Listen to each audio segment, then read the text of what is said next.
Selamat berjumpa anak-anak sekalian, kita berjumpa dalam kesempatan hari ini. Kita belajar tema 6 subtema 1 muatan pelajaran PPKN.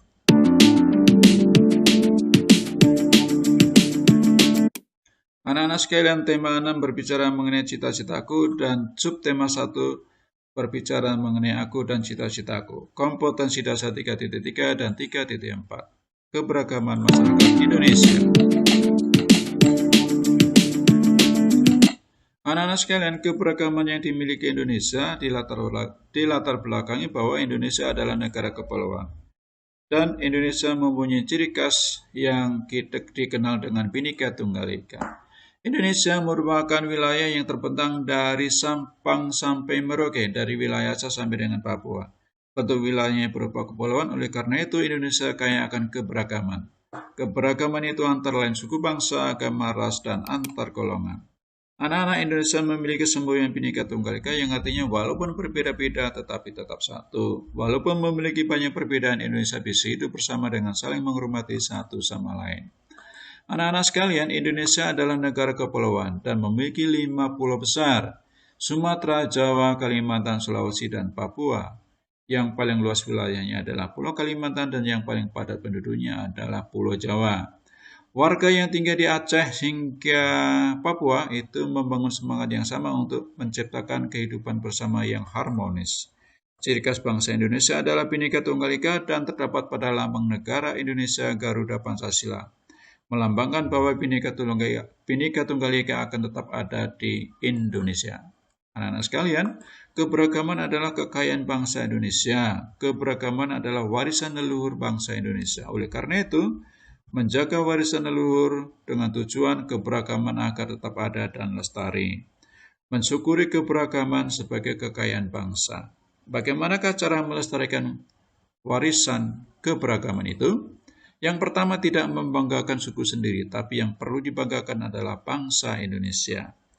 Tidak mencela tradisi di masyarakat. Kita tinggal di masyarakat yang majemuk, artinya tinggal bersama dengan orang-orang yang latar belakangnya berbeda. Oleh karena itu, kita harus menghormati tradisi yang berlaku di mana kita tinggal. Bahkan kita mendukung kegiatan yang berlaku di masyarakat. Bentuk keberagaman yang pertama di Indonesia adalah suku bangsa. Suku bangsa di Indonesia itu jumlahnya 1340. Badan Pusat Statistik tahun 2010. Populasi yang terbesar adalah orang Jawa dan tinggal di Pulau Jawa. Berikut adalah contoh suku bangsa yang lain yang ada di Indonesia. Yang pertama, suku Batak dan suku Minang dari Sumatera, suku Sunda dan suku Betawi dari Jawa, suku Dayak dan suku Banjar dari Kalimantan, suku Bugis dan suku Toraja dari Sulawesi. Berikutnya suku Ambon dan suku Kai dari Maluku dan suku Asmat serta suku Dani dari Papua. Bentuk keberagaman berikutnya adalah agama. Agama di Indonesia yang diakui adalah 6. Mereka adalah agama Islam, Kristen, Katolik, Hindu, Buddha, dan Konghucu. Mayoritas penduduk Indonesia memeluk agama Islam dan mayoritas penduduk Bali memeluk agama Hindu.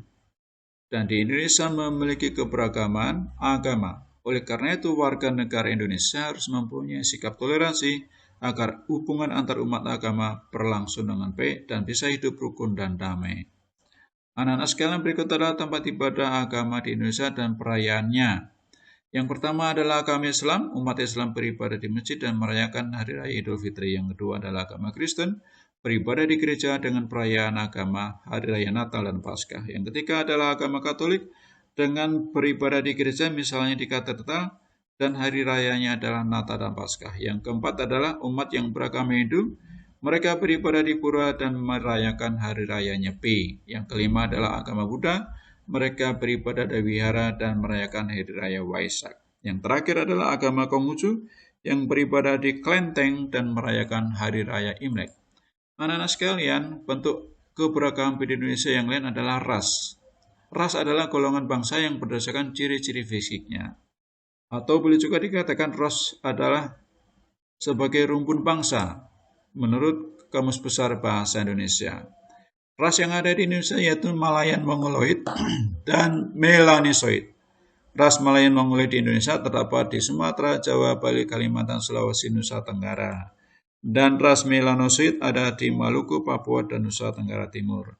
Di Indonesia juga ada ras lain yang tinggal di Indonesia, yaitu ras Asiatic Mongoloid, yaitu orang-orang yang berasal dari Asia dan berkulit kuning. Mereka adalah orang Korea, Jepang, dan Tionghoa. Ada juga ras Kaukasoid, yaitu orang India, Australia, Amerika Timur Tengah, dan mereka mempunyai kulit putih. Berikut adalah contoh orang yang termasuk ke dalam ras tertentu. Misalnya, ras Mongoloid yang berkulit kuning, ras Kaukasoid yang berkulit putih, ras berikutnya adalah ras Melanosid, yaitu orang yang berkulit hitam, dan ras Malayan, yaitu orang yang berkulit sawo matang. Anak-anak sekalian, bentuk keragaman di Indonesia berikutnya adalah golongan. Indonesia memiliki golongan masyarakat yang beragam karena terdapat suku bangsa dan budaya yang beragam. Masyarakat kultural adalah masyarakat yang mempunyai suku bangsa dan budaya yang beragam, adat istiadatnya.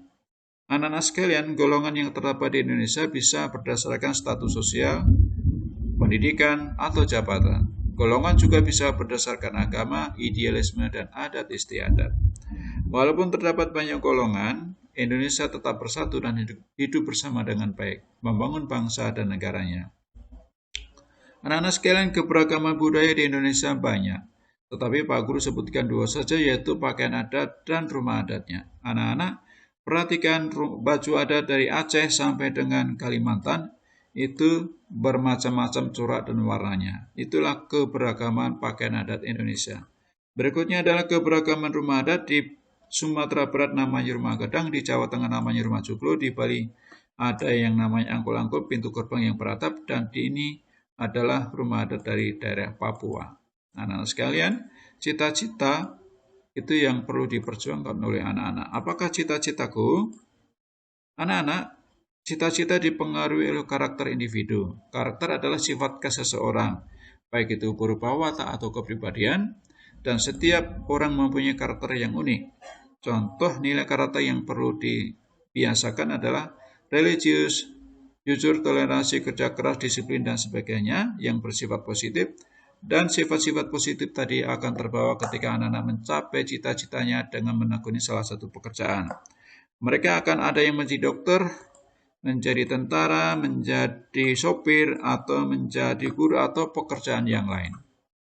Anak-anak sekalian, karakter yang bermacam-macam itu mempunyai manfaat. Yang pertama adalah bisa saling memberikan saran, memberikan pengetahuan kepada yang lain, bisa saling tukar pendapat atau ide, saling menolong, dan mampu menyelesaikan masalah bersama secara kekeluargaan melalui komunikasi.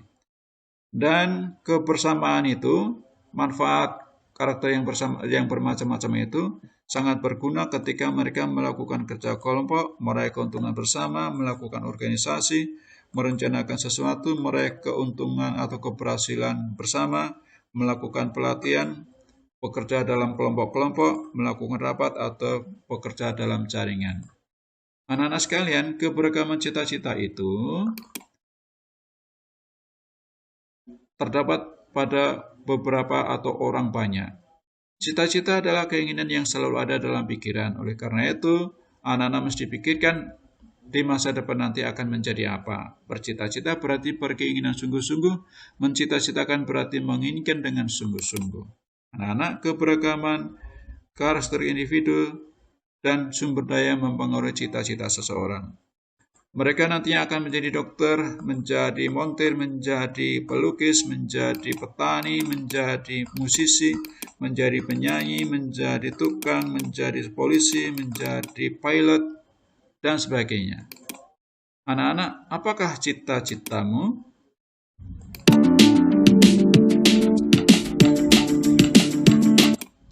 Anak-anak, bagaimana mewujudkan cita-cita? Yang pertama adalah anak-anak menekuni kegemaran yang mengarah pencapaian cita-cita.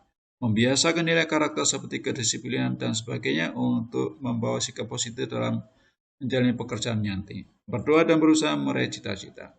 Terima kasih anak-anak sudah bergabung dalam pembelajaran hari ini. Semoga bermanfaat dan sampai jumpa pada kesempatan berikutnya. Salam sehat dan tetap sehat selalu.